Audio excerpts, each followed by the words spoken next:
How's it going? This is Will from Corbett Mower Repair. If you have clicked on this video, you probably just got the shock of your life. You have got yourself an Ariens XD zero turn style mower.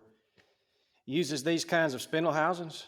And you notice while you was cutting grass, one of your blade spindles started making a lot of racket. Maybe one of them locked up on you, burnt your belt, whatever. You got blade spindle problems.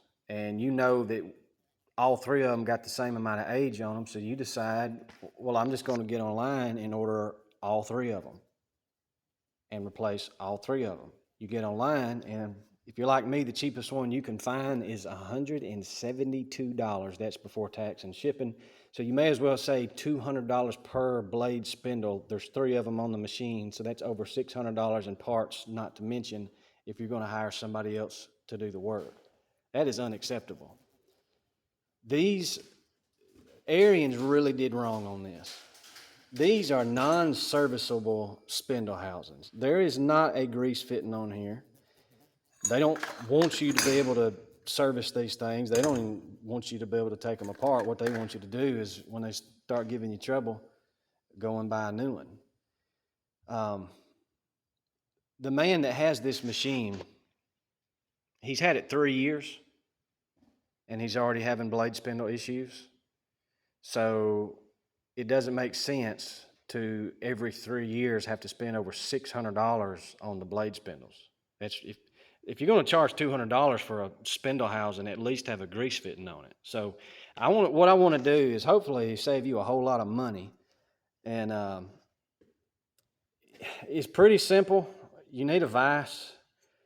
You need to be able to put your pulley in a vise.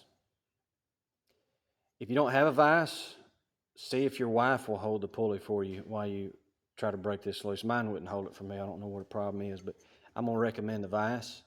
And then just get you a pipe wrench. And of course, this is going to be all the way down. I went ahead and loosened mine because I didn't want you to hear me grunting.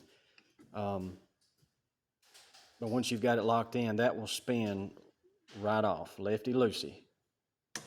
Spin right off. All right, once you finish getting that off the rest of the way, it'll look like that, and this housing will just come right out. If yours are rusted up, you may have to start the cap back on here and then just give it a little whack with a hammer to make it fall out. But once you get it off, you've got your bearing, and in the middle you've got a spacer. Just stick you a screwdriver through there and take a little hammer and knock that bearing out, and then turn it this way. This bearing will be out, that spacer will be out, and then knock that bearing out that way. And then you'll just stick your new bearings in there, and you'll be back in business. But if you want to make it where you won't have this problem again, do this right here. Add you a grease fitting. It's very, very simple. Now, before I go into that,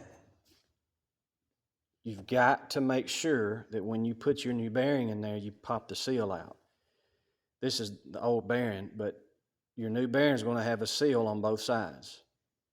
You can pump grease in it all day long. If it's got the seal in it, you're not doing any good. So before you put the new bearing in there, pop that seal out. And then the side that doesn't have the seal any longer, put that in there. All right, do that on both sides. As far as adding the grease fitting, it's very, very easy. Just put this in your vise or whatever, and the drill bit that I use, the drill bit size is a 13/32, and then the tap size that I'm using is a 1/4x20. You do that. And then I just got these grease fittings at Tractor Supply, 1/4 inch by 28. Do that, and I did some Loctite in there with it. Put you some Loctite on there and just start it in. And then you'll be back in business, and being able to grease it like that, you won't have this kind of problem for a really, really long time. So if you've got any questions, just ask away in the comments or send me a message, but I hope that helps.